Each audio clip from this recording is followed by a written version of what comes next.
ಆನಂದ್ ಸಿಂಗ್ ಅವರ ಮೇಲೆ ಶಾಸಕ ಗಣೇಶ್ ಹಲ್ಲೆ ನಡೆಸಿದಂತ ಪ್ರಕರಣಕ್ಕೆ ಸಂಬಂಧಪಟ್ಟಂತೆ ಪ್ರಮುಖ ಸಾಕ್ಷಿಗಳಾಗಿ ಕೆಲ ಶಾಸಕರ ವಿಚಾರಣೆ ನಡೆಯಬಹುದು. ಅಂದ್ರೆ ಸಾಕ್ಷಿಗಳ ರೂಪದಲ್ಲಿ, ವಿಟ್ನೆಸ್ ರೂಪದಲ್ಲಿ ಈಗ ಆಲ್ರೆಡಿ ಅವರು ಕಂಪ್ಲೇಂಟ್ ಕೊಡುವಂತ ಸಂದರ್ಭದಲ್ಲೂ ಕೂಡ ಕೆಲ ಶಾಸಕರ ಹೆಸರನ್ನ ಅವರು ನಮೂದು ಮಾಡಿದ್ದಾರೆ. ಹಲ್ಲೆ ನಡೀತಾ ಇದ್ದಂತ ಸಂದರ್ಭದಲ್ಲಿ ಗಣೇಶ್ನನ್ನ ಕೆಲ ಶಾಸಕರು ತಡೆದಿದ್ರು.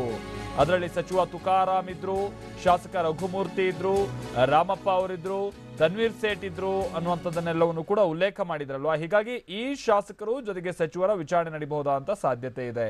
ಆನಂದ್ ಸಿಂಗ್ ನೀಡಿರುವಂತಹ ಹೇಳಿಕೆಯಲ್ಲಿ 4 ಹೆಸರು ಉಲ್ಲೇಖ ಆಗಿರುವಂತಹ ಹಿನ್ನೆಲೆಯಲ್ಲಿ ಸಚಿವ ಹಾಗೆ ಶಾಸಕರ ಹೇಳಿಕೆಯನ್ನ ಪೊಲೀಸರು ಪಡಿತಾರೆ. ಹೇಳಿಕೆ ಪಡೆದು 4 ಶಾಸಕರನ್ನ ಸಾಕ್ಷಿಗಳಾಗಿ ಪರಿಗಣಿಸುತ್ತಾರೆ ಅನ್ನೋದು ಗೊತ್ತಾಗ್ತಾ ಇದೆ. ಪ್ರಕರಣದ ವಿಚಾರಣೆಯನ್ನ ತೀವ್ರಗೊಳಿಸುವಂತೆ ಈಗ ಆಲ್ರೆಡಿ ಎಸ್ಪಿ ಸೂಚನೆಯನ್ನ ಕೊಟ್ಟಿದ್ದಾರೆ. ಪೊಲೀಸರಿಗೆ ಸೂಚನೆಯನ್ನ ಎಸ್ಪಿ ರಾಮನಗರ ಎಸ್ಪಿ ರಮೇಶ್ ಅವರು ಕೊಟ್ಟಿರುವಂತಹ ಕಾರಣದಿಂದಾಗಿ ಈ ತರದ ಒಂದು ಕ್ರಮಕ್ಕೂ, ಅಂದ್ರೆ ಇದೆಲ್ಲ ತನಿಖಾ ಹಂತದಲ್ಲಿ ಅಂದ್ರೆ ಫಾಲೋ ಮಾಡಬೇಕಾದಂತ ಒಂದಷ್ಟು ಪ್ರೊಸೀಜರ್ಗಳು, ಯಾರೆಲ್ಲ ವಿಟ್ನೆಸ್ ಆಗಿ ಅಲ್ಲಿ ಹೆಸರಿಸಿರ್ತಾರೋ ಅವ್ರದ್ದೆಲ್ಲ ಹೇಳಿಕೆ ಪಡಿಬೇಕಾಗುತ್ತೆ ಅಂತ ಕಾರ್ಯಕ್ಕೆ ಪೊಲೀಸರು ಮುಂದಾಗ್ತಾರೆ.